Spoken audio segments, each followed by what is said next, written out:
Hi, I'm Christy, and I'm going to be explaining the Pythagorean identity. So, over here we are given a right triangle with the legs A and B and the hypotenuse of C, and we know that from the Pythagorean theorem we have a squared plus b squared is equal to c squared. So to relate the trig functions into this theorem, we get the Pythagorean identity, which is sine of theta squared plus cosine of theta squared is equal to 1. And I'm going to be explaining how you get that formula, or like deriving it. So using SOHCAHTOA, we know that sine is opposite over hypotenuse, which is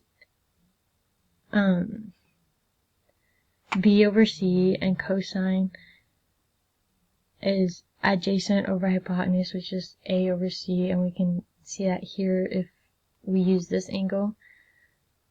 The opposite over hypotenuse is b over c, and the adjacent over hypotenuse is a over c.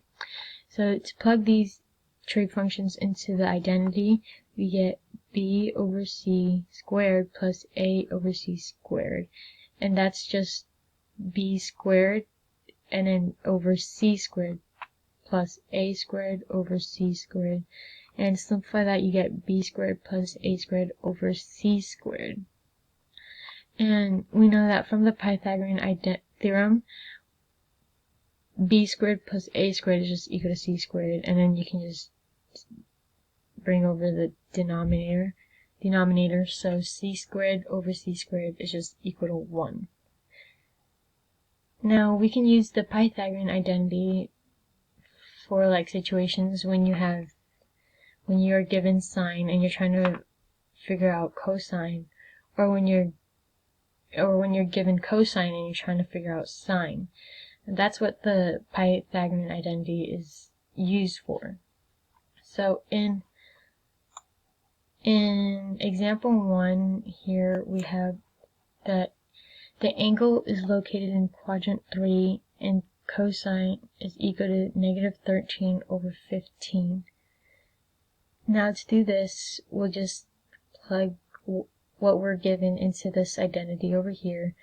So we get sine of theta squared plus negative 13 over 15 squared is equal to 1.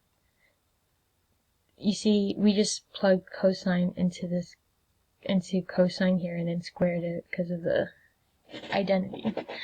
So 13 squared is 169, and then over 15 squared, which is just 225, and we got rid of the negative because it became positive. Now the next step is to isolate sine of theta squared. So to isolate it, we'll just solve it like a regular equation, and we get 169 over 225. Subtract it to both sides, because that's how you isolate sine of theta squared. And when you subtract it, you get sine of theta squared is equal to 1 minus 169 over 225, which is just 56 over 225.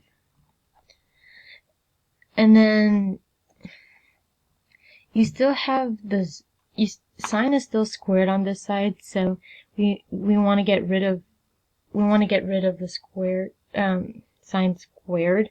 So we'll have to square root both sides, and we get the square root of 56 over the square root of 225, which is just equal to radical 56 over 15, because 225 squared is a perfect square to 15. So now that sine is alone, or we isolated sine, we get plus or minus 2 radical 14, which is just simplified version of radical 56 over here. So 2 radical 14 over 15. And now we're going to look at the restrictions of our angle. So we know that the angle is located in quadrant 3, and we know that sine is negative in quadrant 3 and 4, and sine is positive in quadrant 1 and 2. So this tells us that sine is going to be negative. So our final answer is negative 2 radical 14 over 15.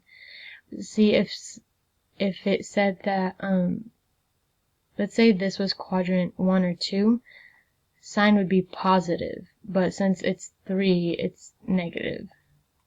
And that's how we derive the Pythagorean identity.